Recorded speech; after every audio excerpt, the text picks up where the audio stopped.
This is New Day Northwest. Now, here's Margaret Larson.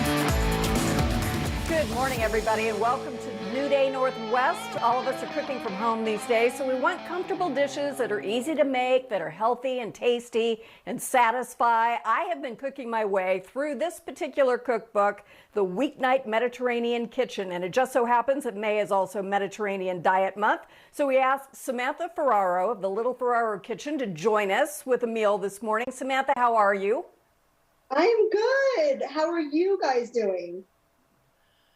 Everybody's doing fine. You know, we're all in this together, so we all know what's up and, you know, one day at a time and we go forward. So May is Mediterranean Diet Month. Just remind us what that means, what the diet is. And we're talking about the way we eat, not something to lose weight.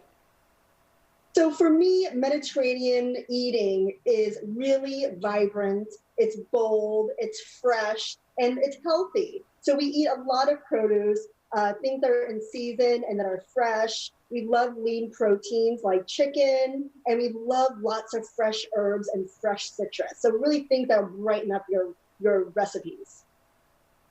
It sounds good even when you talk about it. I am so bummed that we're not together and I can't eat the leftovers of what you're preparing, but I'm going to try to bear up anyway. What are we making this morning? By we, I mean you. Yeah, I wish we were together, but soon I hope. So we are making one of actually the more cooked recipes out of my cookbook. And this is a one-pot chicken with orzo. It's simple, it's affordable, it's quick, it's one pot, and it's really tasty. So I think you will love this. All right, so we're going to start. I am watching. You kick it off. Yes. We're ready. Sounds good. So we're getting our pan nice and hot over here because I'm going to drizzle just a little bit of oil. And we're using skin-on chicken thighs. And the skin already has lots of fat in itself. So we're not going to put too much oil, but just enough to kind of get things going. So now I have some skin-on chicken thighs. I'm going to season it on both sides, salt and pepper, just really simple. And one of the spices that I love that we're using is paprika. I love paprika. It gives a beautiful deep golden color. It's delicious and earthy and a little smoky, and it's one of my favorite spices. So I'm just going to sprinkle just a little bit. Can I ask a quick question to you while you're doing that? Is it paprika or smoked paprika that you prefer?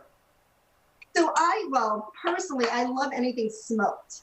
So I will always try and find the smoked paprika. But if you don't like smoked, sweet paprika would be absolutely delicious. All right, so we're just going to get these skin side down the pan because we want to start a nice crust on that chicken skin. And then my little tip is I'll season one side first.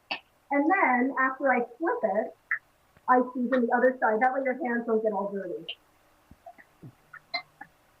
All right. So seasoning that side. All right. If you can smell this with the oil and the paprika, it is so lovely. Okay. So as that is cooking, let me get this thing. So we're just looking for a nice crust. So if you have 3 to 4 minutes, that's what we're looking for. We want the skin to start to render as fat.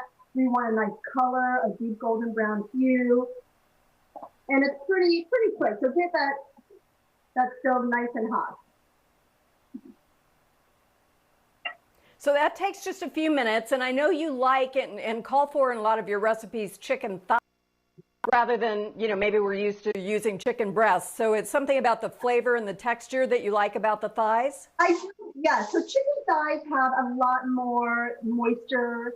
They do have a little bit more fat than chicken breasts, so I prefer them. I think they're definitely full of really good chicken flavor. But if you don't have chicken thighs, by all means use chicken breasts.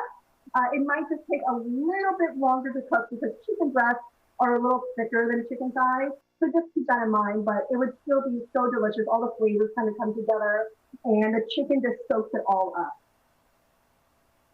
Now, quick question, could we use other kinds of meat, or if people are vegetarian, could you use a spiced tofu or something like that? Well, tofu would be such a good idea. I would even do this with cauliflower, like really, don't you and I always talk about cauliflower every time, but I think cauliflower or even really big sticks of zucchini would be so delicious.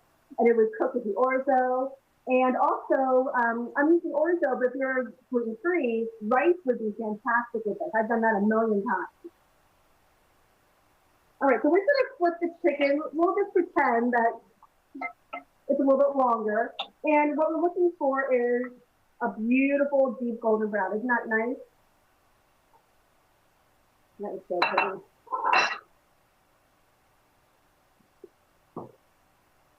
Doesn't that look so good? That looks delicious. Yeah, I think you might want to make this soon. You might enjoy this. All right, so chicken is cooked. We'll say chicken is cooked on both sides. So we're just getting a nice brown color. It's not cooked through because we're going to pop it in the oven. And that's what's going to cook everything together. So we're going to cook this out.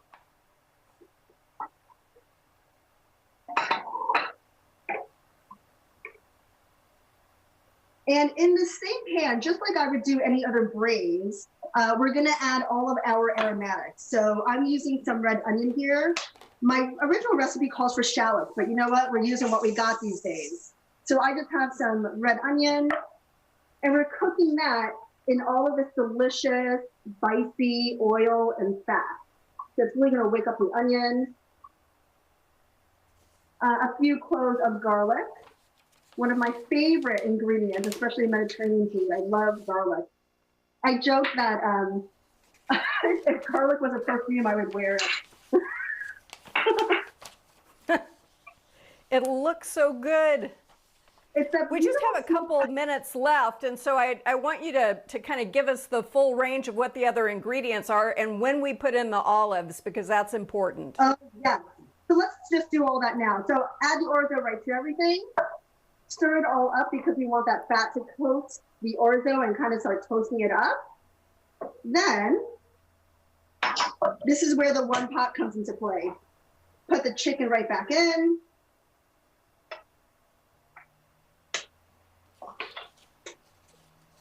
All the juices. Chicken stock, or if you're doing vegetables, vegetable stock. Pour it right over.